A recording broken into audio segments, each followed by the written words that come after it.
I have a big report out of Bloomberg this morning that Tether, the administrator of the USDT stablecoin, is potentially under criminal investigation for bank fraud. Now, rumors have swirled around Tether for a number of years. This is not the first time that we've heard of federal investigators kicking the tires on Tether's role in the crypto market, but this report certainly made waves. Let's toss this to Will out the gate. Will, Tether facing some more charges. What's your take? What are your thoughts? There's a million ways to take this story. I think right now we just have to be patient and kind of see what develops. Of course, like there's always these announcements that some government body is looking into some company, into some project, right? We saw that last week with BlockFi.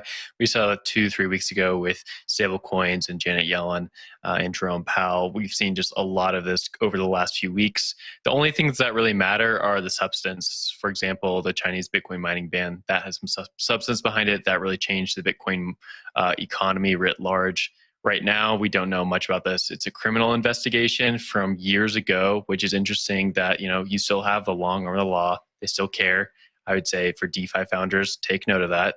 Government doesn't forget.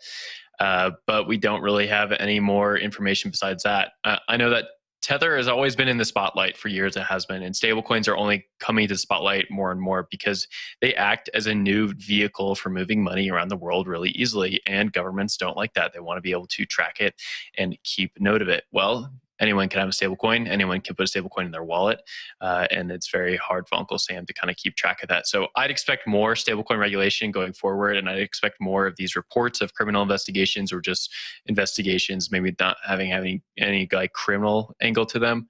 But for now, it doesn't seem like the market cares either. I think Bitcoin dropped like maybe 1% and then kind of flatlined again back at 38 after its weekend pump. So we'll see what happens, I guess, is the short way of saying that. Zach, I want to throw it back to you. You've been covering this angle for a while. Are you kind of getting worried that stablecoins have like a reckoning coming?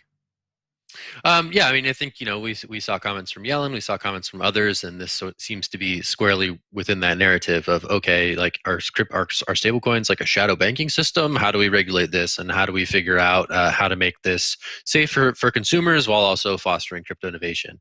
And I think the question is, does that narrative drive this report, or is this new material that hadn't previously been known? I think the detail here is notable that this is a criminal bank fraud charge being pursued by the U.S. Department of Justice, again, according to sources that Bloomberg spoke with.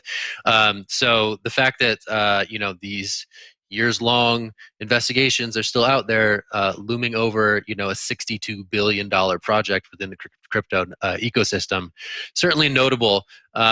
But yeah, we're just going to have to do the time will tell and see what materializes from reports such as this. Jen, what are your thoughts? Well, reading this story for me, I'm just going to echo what Will said. The fact that this is years later should be a warning to a lot of the projects that are starting. That was what was really interesting to me, and I hope that the new projects that are popping up think about regulation at the very beginning. I hope that we can all learn something from what's going on in the regulatory space. Before I kick it off to you, and Zach, I just want can you please very quickly and briefly talk us through what's gone on with Tether up until now? Because they've had a really interesting history when it comes to their operations and regulation.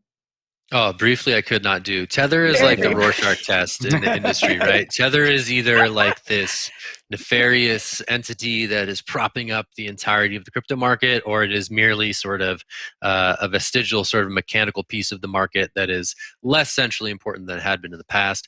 I'm not going to wade into the Rorschach test, nor provide a history that can get skewered for being FUD or not. But I will toss it to Anna, and I will say that whichever way you see that Rorschach test, Tether is really important. And some of these questions are really ramping up in intensity and ramping up in volume, right? We have more people questioning these things that had long been questioned by observers of the space. And I think we're going to see more of that in the coming weeks. Anna, what's your take? I just wanted to say that Tether is just like this ideal hero / villain of crypto. So many people are kind of, waiting in the tall grass for it to fail or to show that it's actually not backed or whatever.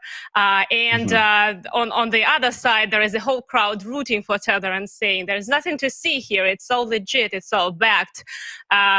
Tether is like clean and it's strong, and that there's no misconduct here. But I want to say that if there is a criminal probe, this sounds pretty strong.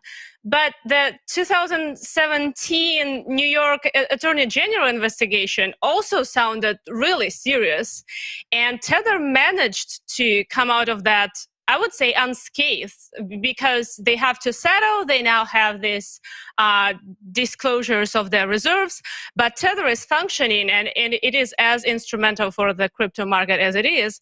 And funnily enough, people who are operating with Tether, who are selling and buying it in large amounts, it doesn't look like they really care about, like, is it really backed 1-to-1? I recently spoke to one OTC dealer, and he was like, I was so happy to find out that Tether is 75% backed by US dollars. I thought it's much less. Like, I was so excited.